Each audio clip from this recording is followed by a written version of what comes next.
오늘 우리에게 주신 하나님의 말씀 누가복음 2장 25절서부터 35절까지의 말씀입니다.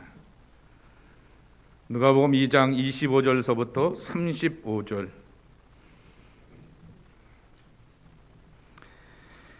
교독합니다. 제가 먼저 25절의 말씀 봉독합니다. 예루살렘에 시므이라 하는 사람이 있으니 이 사람은 이롭고 경건하여 이스라엘의 위로를 기다리는 자라. 성령이 그 위에 계시더라.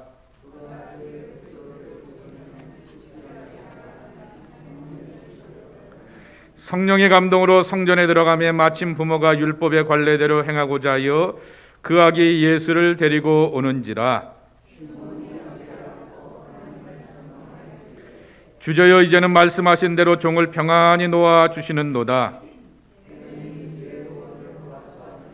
이는 만민 앞에 예비하신 것이요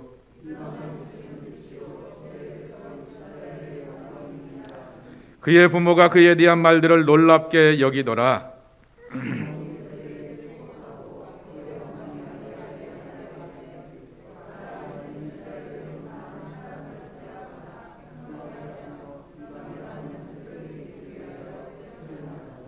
함께 읽겠습니다. 또 칼이 내 마음을 찌르듯 하리니 이는 여러 사람의 마음의 생각을 드러내려 함이니라 하더라. 아멘. 오늘하고 다음 주면 2022년의 주일 예배가 끝입니다. 벌써 두 번밖에 남지 않은 그러한 짧은 시간들입니다. 하나님께서 지금까지 지켜주셨듯이 앞으로도 여러분들과 함께 하시고 동행하시고 지켜주시길 축복합니다. 늘 평강과 안전 가운데서 승리하는 하나님의 사람들 되길 다시 한번 기원합니다. 하나님이 육신, 바디, 곧 사람의 모습이 되어서 이 땅에 오셨다라고 하는 성육신, 인카네이션의 이 신앙의 고백은 교리이기도 합니다. 교리라고 하는 것은 굉장히 딱딱한 뉘앙스이기도 하지만은 그러나 더 중요한 것은 신앙 고백이라고 이렇게 말하게 됩니다. 이 교리는 우리를 인간을 구원하시려고 하시는 하나님의 마음을 알려주게 되고 왜 하나님의 메시아께서 사람의 모습으로 오셔야만 하는 그 이유를 가르쳐주는 인간의 현실을 함께 보여주게 되는 것입니다.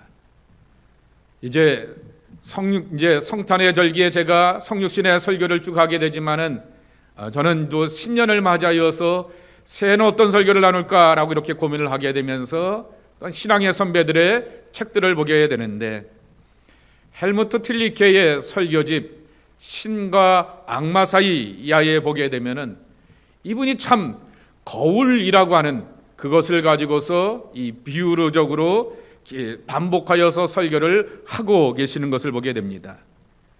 이 땅에 오신 예수 그리스도는 거울이다라고 하는 것입니다. 그리스도는 하나님의 마음을 보여주는 거울일 뿐만 아니라 저와 여러분 우리의 마음을 보여주는 거울이 된다라고 하는 것입니다. 왜냐고 하면 예수 그리스도라고 하는 이 거울을 통하여서 하나님의 본질이 이렇구나, 예수님이 가르쳐 주시게 되었던 하나님의 나라의 그 속성들을 통하여서 하나님이 계시는 그 나라 그것은 이러한 것이겠구나 라고 하면서 하나님의 참된 마음과 뜻을 알게 하시고 왜 인간으로서 예수님을 이 땅에 보내주셨는가 라고 하시면서 인간을 구원하시려고 하시는 하나님의 사랑을 보여주는 것이 바로 예수 그리스도라고 하는 거울이라고 하는 것입니다. 또 한 가지의 실체를 보게 한다라고 하는 것입니다. 죄와 악에서 구원받아야 되는 인간의 실체, 현실을 보여준다라고 하는 것입니다. 아기 예수가 왕궁에 태어난 것도 아니고 사람들로부터 화려하게 주목받는 자리도 아니라 마구간에 태어나게 되었던 것은 하나님의 아들이 가장 낮은 자리에 내려가셔야 되는 현실을 보여주셨다라고 하는 것이죠.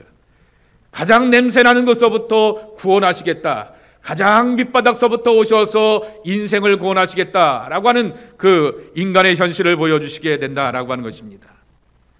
예수님께서 말구 위에 누우심은 돼지의 지엄열매를 먹어야 하게 되는 인간의 현주소를 보여주게 되었고 하나님의 생명 양식 예수 그리스도를 하늘 양식으로 먹어야지만 살 수 있는 우리의 모습들을 함께 보여주고 있는 것입니다. 그런데 재미난 것은 이 헬무트 틸리케가 말하게 되었던 이 거울에 대한 교훈이 이 신학자의 설교집에만 담겨져 있는 것이 아니라 성경에도 이같이 두 가지 모습을 함께 가르쳐주고 있는 것입니다. 첫째로는 고린도전서 13장 12절의 말씀입니다. 우리가 잘 아는 말씀인데요. 우리 함께 읽어보실까요? 시작.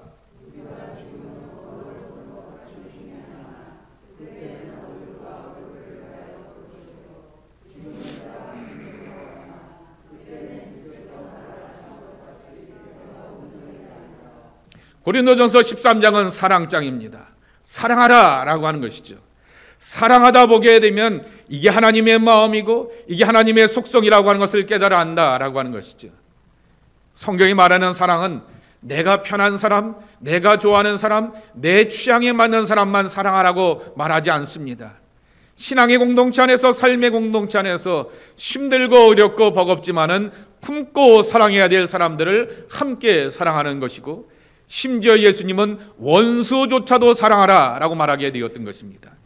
그러한 사랑을 통하여서 정말 희미하지만은, 옛날 거울이라고 하는 것이 청동거울이었기 때문에 똑같게 깨끗하게 내 얼굴을 비춰주지 않지만은 희미한 모습이지만은 이것이 하나님의 마음이고 하나님의 본질이고 하나님께서 원하시는 바구나 라고 하는 것을 깨달아 알게 하신다라고 하는 것이죠.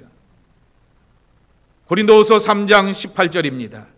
우리가 다 수건을 벗은 얼굴로 거울을 보는 것 같이 주의 영광을 보매 그와 같은 형상으로 변하여 영광에서 영광에 이르니 그 주의 영광으로 말미암음이니라 그랬습니다. 야고보서 1장 23절에도 이렇게 표현합니다. 누구든지 말씀을 듣고 행하지 아니하면 그는 거울로 자기의 생길 얼굴을 보는 사람과 같으니 그랬습니다. 거울로 내 모습을 보게 되었는데 머리가 흥크러졌습니다. 눈에 눈곱이 끼게 되었고, 그리고 옷까지는 이렇게 엉망인 그 모습이라고 하는 것이죠.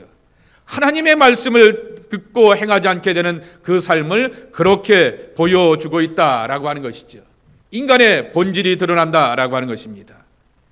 이와 같이 예수 그리스도를 거울로 삼아서 하나님의 본 마음, 참 뜻을 알고 우리 인간의 현실을 보고 구원을 갈망하는 성서적인 그러한 가르침을 주게 되었던 분이 또 한 번 계시는데, 신학자였던 장로교의 창시자였던 잔 칼빈, 불어는 잔 깔뱅이라 말하게 되는데요, 칼빈이었던 것입니다.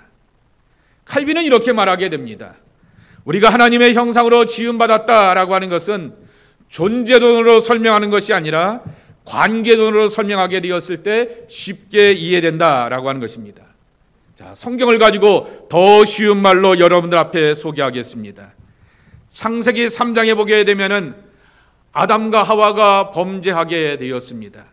아담과 하와가 하나님의 명령에 거역하게 되고 선악을 알게 하는 열매를 먹게 되었을 때 어떻게 하였냐고 하면은 여호와의 낯을 피하여서 동산나무 사이에 숨었더라 그랬습니다. 공동 번역에 보게 되면은 여호와의 낯, 얼굴이 아니라 여호와의 눈이라고 표현하게 되었습니다. 눈과 눈을 마주치는 것이 사람이 함께 호흡하는 모습이고 함께 동행하는 자의 모습이라고 하는 것입니다. 에덴 동산에서 아담과 하와는 하나님과 함께 거닐었다라고 말하게 되는 것입니다. 함께 거닌다라고 하는 말은 옆 사람의 호흡을 느낀다라고 하는 것입니다. 함께 거닌다라고 하는 것은 같은 방향과 같은 목표와 같은 꿈을 향하여서 나아간다라고 하는 것입니다.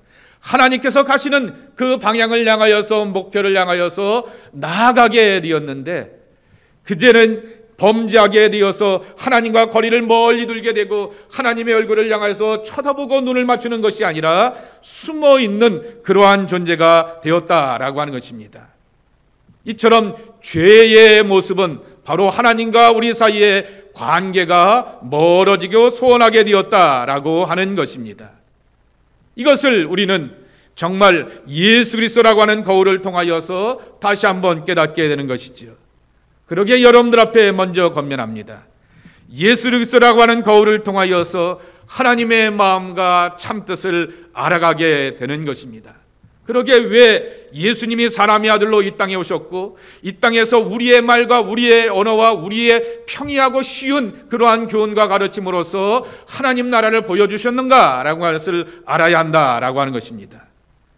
그리스도께서 사람의 아들 육신으로 오시게 되었던 인카네이션, 성육신의 은총은 우리로 하여금 하나님과의 관계를 회복시켜주게 되는 것입니다.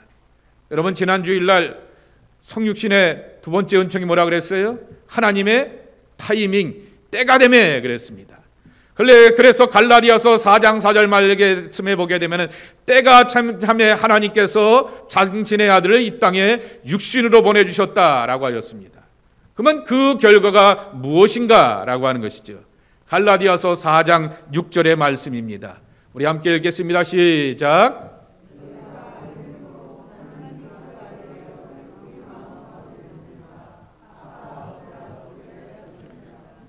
조금 전에 칼빈이 설명하게 되었듯이 하나님과 우리 사이에 그러한 죄로 인하여서 하나님의 형상이 파괴되었으면 하나님과 우리 사이에 피하고 숨는 사이가 되었는데, 이제는 다시금 예수 그리스도를 통하여서 하나님의 본질과 사랑의 마음을 깨닫고 경험하게 되면서 하나님을 향하여서 아빠, 아버지라고 이렇게 부르게 되었다라고 하는 것입니다.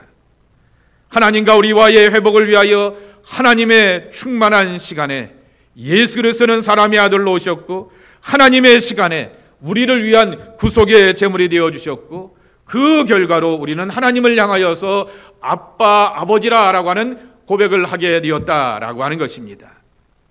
예수 그리스도는 이 땅에 사람의 아들로 오셔서 저와 여러분이 쓰는 사람의 언어와 저와 여러분이 살아가게 되는 사람의 문화 속에서 하나님의 나라의 참가치를 보여주셨고 한 영혼이 온천하보다 귀하다라고 말하게 되는 생명의 소중함을 가르쳐 주시게 되었고 하나님과 함께 걸어가는 것이 얼마나 거룩한 목적과 부르심의 삶인가라고 하는 것을 가르쳐 주시게 되었습니다.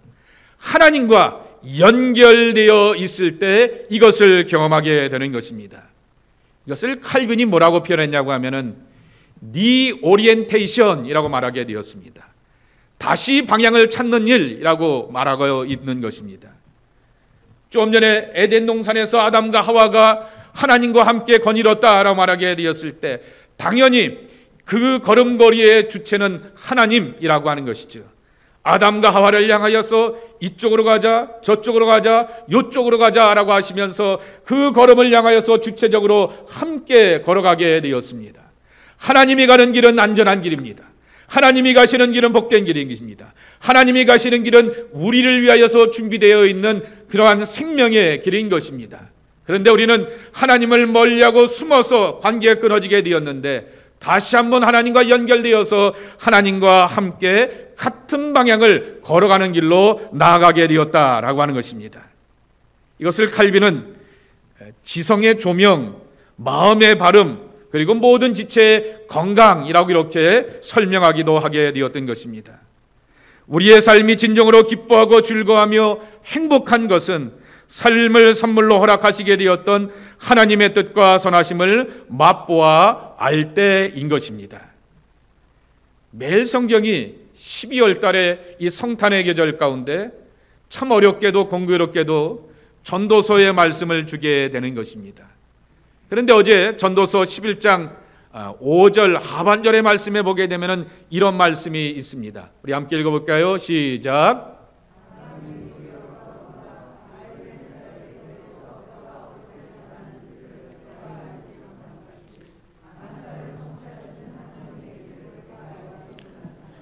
지금부터 3,000년 전의 이야기이기 때문에 3,000년 전의 과학을 가지고서는 바람이 어디서 와서 어디로 가는지도 알지 못하게 되었습니다. 그 3,000년 전의 과학을 가지고서는 뱃속에서 아이가 어떻게 형성되고 자라난지를 설명하지 못하게 되었습니다. 그런 것처럼 알지 못한 같이 만사를 계획하고 성취하시는 하나님의 일을 내가 알지 못한다라고 하는 것입니다. 내가 알지 못해라고 하는 말은 우리를 향하여서 이렇게 불가지론 알지 못하는 자로 이렇게 만들어 놓은 것이 아닙니다. 뭐 세상살이 내가 알지 못하니까 될 대로 되라지라고 하면서 나를 향하여서 부정적이고 회의적이고 염세적으로 살라라고 하는 그러한 말씀이 결코 아닌 것입니다. 만물의 시작과 뜻이 사람의 손길 아래에 있는 것이 아니라 전능자의 계획과 손길 아래에 있으니 하나님을 전적으로 믿고 신뢰하라라고 하는 것입니다. 이러한 믿음의 고백을 읽게 되었을 때 당연하게 나오게 되는 고백이 11장 7절의 말씀입니다. 함께 읽어보겠습니다. 시작.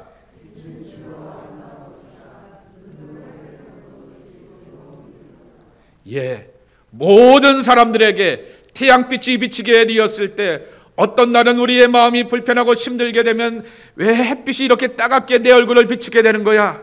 왜 이렇게 햇빛이 강하게 되어서 잠자리도 편하지 못하게 되는 것이야? 라고 하면서 그 햇빛 앞에서 원망하고 불평하면서 짜증을 내게 되는 사람들의 모습도 보게 되는 것입니다.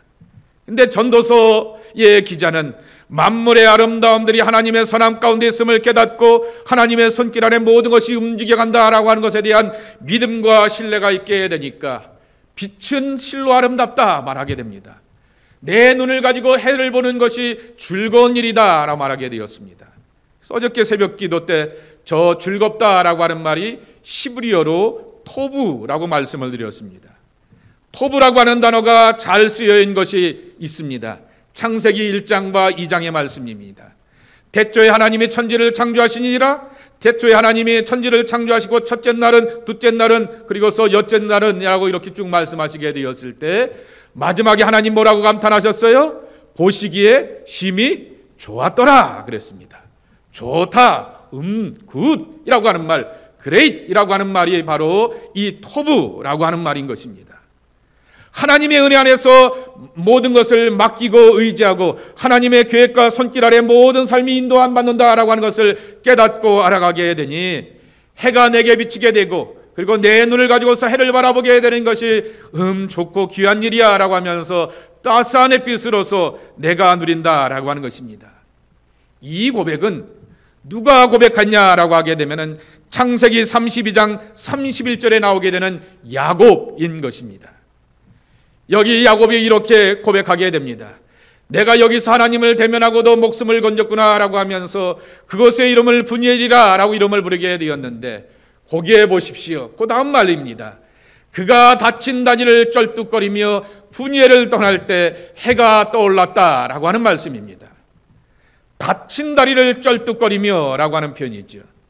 그냥 잠자리 잘못 들어서 그냥 양반다리하고 오랫동안 앉아있게 되었기 때문에 다리에 쥐가 나서 불편한 것이 아닙니다.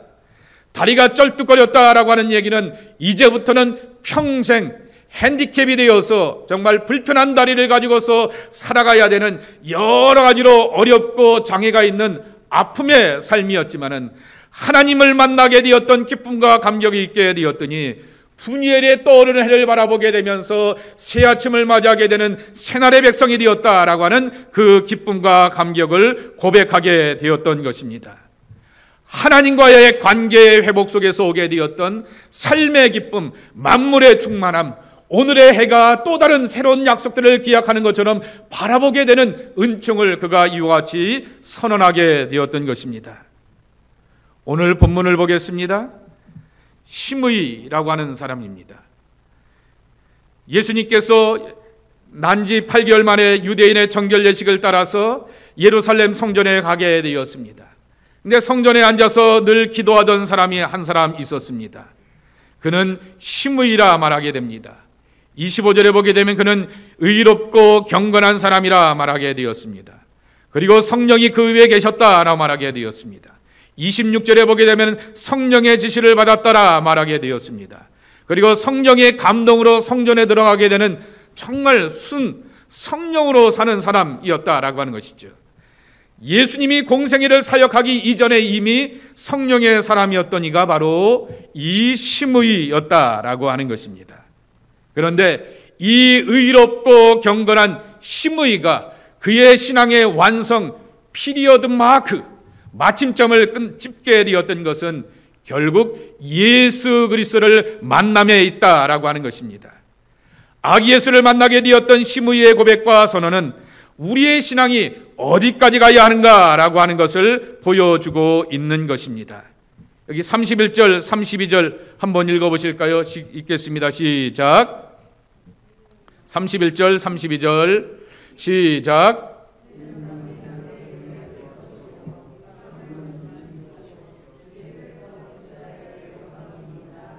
아멘. 여러분, 우리의 신앙이 단순하게 하나님 앞에서 나의 경건함과 의로움으로 끝나서는 안 됩니다. 나는 누구보다도 기도를 많이 해. 나는 누구보다도 하나님의 말씀을 많이 읽어. 나는 누구보다도 묵상하고 찬송하며 하나님 앞에 예비하는 것을 얼마나 즐거워하는데 이것이 다가 아니다라고 하는 것입니다. 시므이의 마지막 입술의 고백, 죽어도 여한이 없어 라고 하는 그 고백은 아기 예수를 만나게 되었던 기쁨과 감격 속에서 그가 선포하게 되었다라고 하는 것입니다.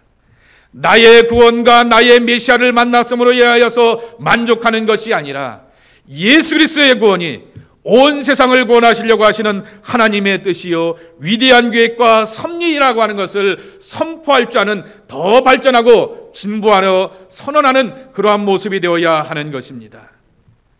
두 번째로 예수 그리스도라는 거울을 통하여서 죄된 인간의 현실을 보고 우리는 구원을 갈망해야 한다라고 하는 것입니다.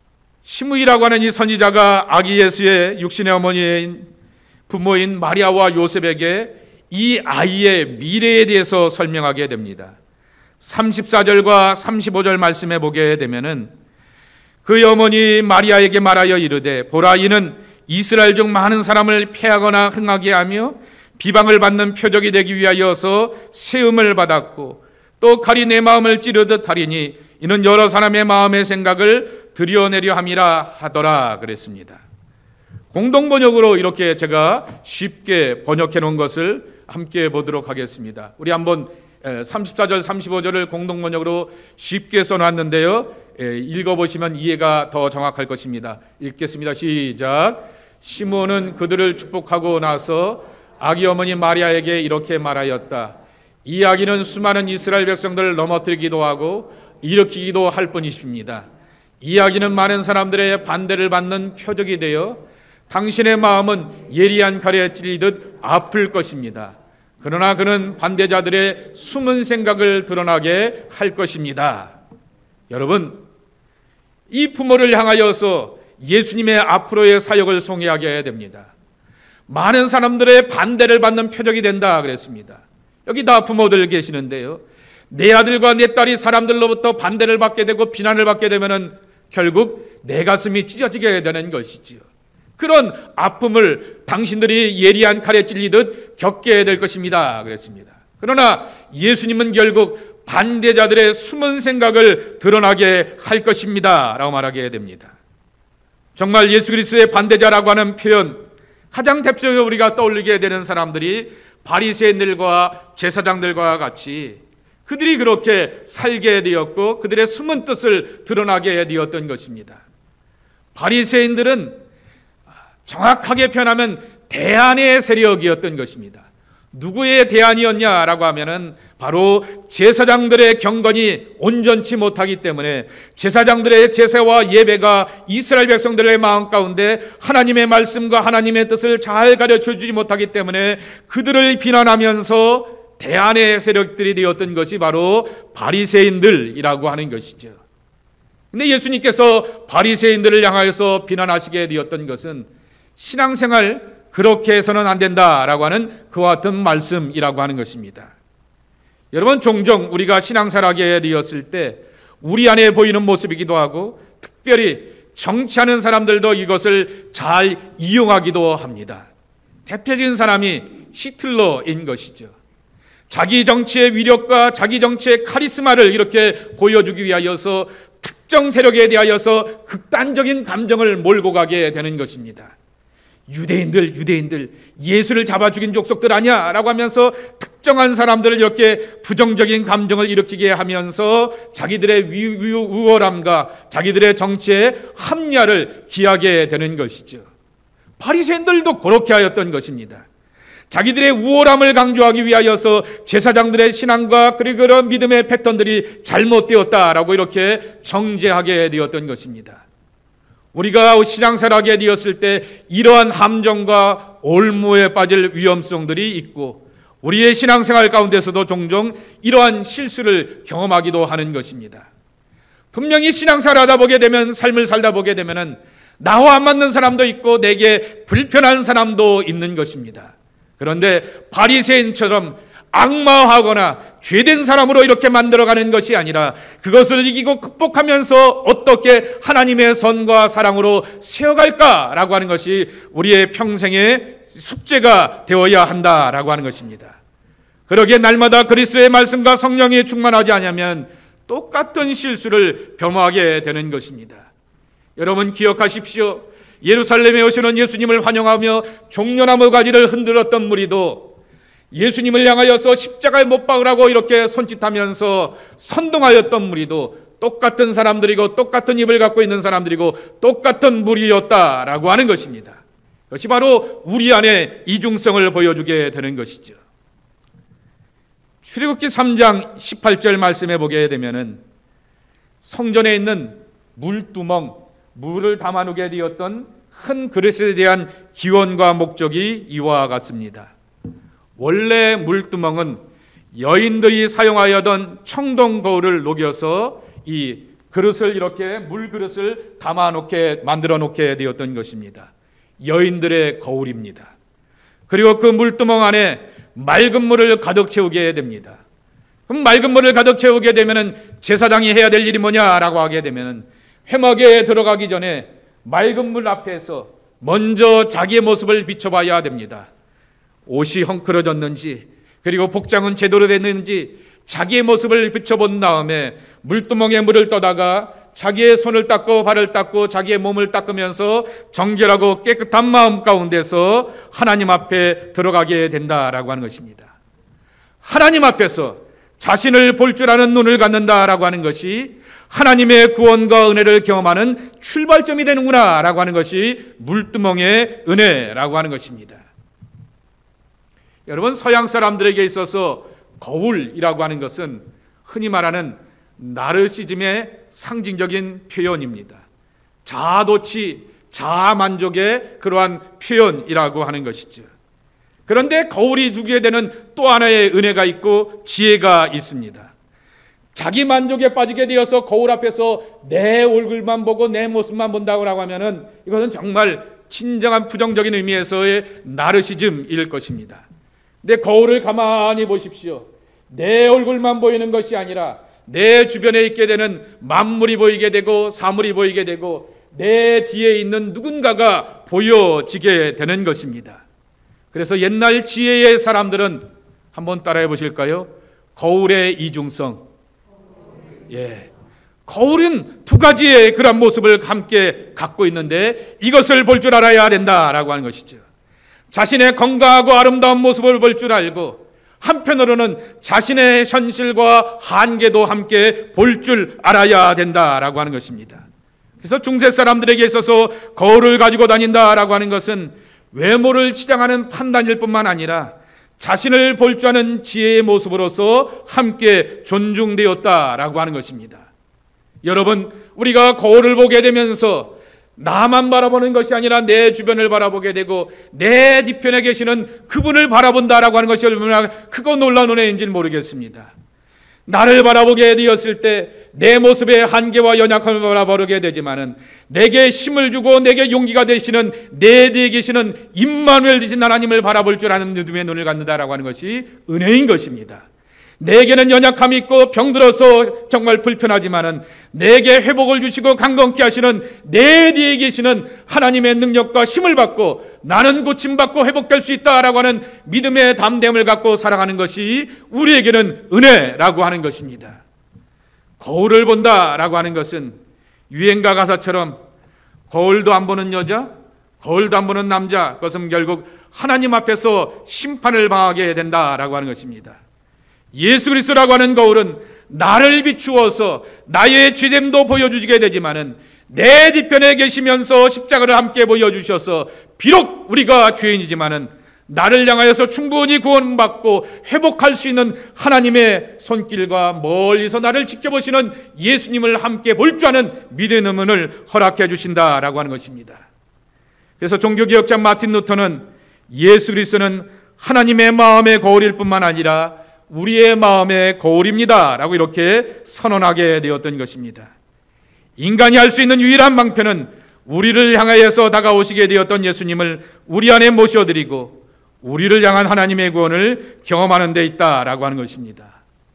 여러분, 사람들이 왜 일대기를 많이 읽습니까? 이 바이오그래피 이렇게 일대기를 많이 읽는 이유는 하나인 것입니다. 나도 그 사람처럼 한번 살아봐서 도전해봐서 은혜를 받고자 한다라고 하는 것이죠. 누구의 그런 전기를 읽게 되고 누구의 일대기를 찾아보게 되고 그리고 역사의 교훈을 쭉 찾아보게 되는 것은 이렇게 살지 않고 이렇게 살아서 내가 온전해지겠다라고 하는 것입니다. 그렇다고 한다면 인류 역사는 예수 그리스도를 통하여서 새로운 기원을 이루었기 때문에 우리는 예수를 읽고 예수를 아는데 능통해야 할 것입니다. 우리가 잘 아는 주여 나를 평화의 도구로 써주옵소서라고 하는 아시스의 프란시스에게 있어서는 정말 그를 추종하는 많은 사람들이 있었지만은 그래서 그 프란시스 수도원이 이렇게 생겨지게 되었지만은 그의 영성을 잘 따른 사람은 아주 공교롭게도 성 클라라라고 하는 수녀였다고 합니다. 로만 가톨릭에서는 성녀로 여겼다 말하게 되는데 이 사람이 이런 고백을 하기에 거울과 관련된 고백이기 때문에 여러분들과 함께 나누려고 합니다. 예수 그리스도는 우리들에게 신앙의 삶을 살아갈 표준과 거울이 되셨습니다. 흠이 없는 거울이시기에 우리는 매일매일 예수 그리스도라고 하는 거울을 바라보아야 합니다. 그리고 그 거울의 가장자리에 있는 그리스도의 겸손한 모습도 보아야겠고 그리고 그리스도가 가난한 모습으로 우리에게 오시게 되었다는 모습도 보셔야 되겠고 그리스도께서 온 인류를 구원하시려고 하시는 고난의 모습도 함께 볼 줄 알아야 됩니다. 그런데 가장 중요한 것은 예수 그리스도라고 하는 그 거울을 가장자리에서 보는 것이 아니라 가장 중심에다 놓고 볼 줄 아는 그러한 사람으로 옮겨져야 합니다 라고 이렇게 권면하게 되었던 것입니다. 거울을 본다라고 하는 것은 바로 나를 보는 것이고 내 뒤에 있는 주변과 사물과 내 뒤에서 나를 이렇게 묵묵히 후원하고 격려하시는 하나님을 본다라고 하는 것입니다. 오늘 권사님의 기도에도 있는 것처럼 전도서의 결론은 창조주를 기억하라 라고 하는 것입니다. 다시 표현한다면 창조주를 바라보라 라고 하는 것이죠.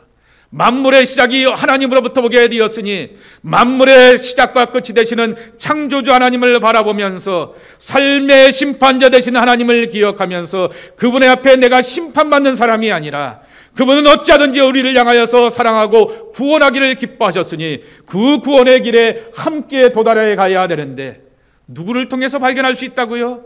예수 그리스도라고 하는 것입니다. 그리고 그 예수 그리스도는 충분히 사람의 몸으로 오셨고 사람의 몸짓으로서 사람의 문화와 언어로서 쉽게 하나님의 나라를 우리에게 가르쳐 주셨다라고 하는 것입니다. 마국간의 생명으로 오시게 되었던 예수님을 바라보면서 나의 냄새나고 더러운 것도 함께 보게 되지만은 이 모든 것들을 해결하고 구원하시려고 하시는 하나님의 경륜과 섭리도 우리가 함께 깨닫고 체험해 나갈 수가 있는 것입니다. 이것이 바로 거울의 축복이라고 말할 수 있을 것입니다. 예수 그리스도를 바라보면서 하나님을 바라보고 우리의 죄된 것들을 바라보며 이 모든 것들을 이겨가시는 하나님의 구원과 생명을 하는 하나님의 사람들이 저와 여러분의 모습이 되기를 주님의 이름으로 간절히 축원합니다. 하나님 아버지 감사합니다. 오늘도 저희들을 구원하여 주시어서 하나님의 생명의 세계로 인도하여 주시오니 감사합니다. 예수님께서 사람의 아들로 이 땅에 오시어서 하나님의 나라를 보여주셨사오니 이 생명의 나라를 보고 누려가는 축복과 은총이 우리 안에서 경험되는 귀한 삶이 되게 하여 주옵소서. 예수님의 이름으로 축복하며 기도하옵나이다. 아멘.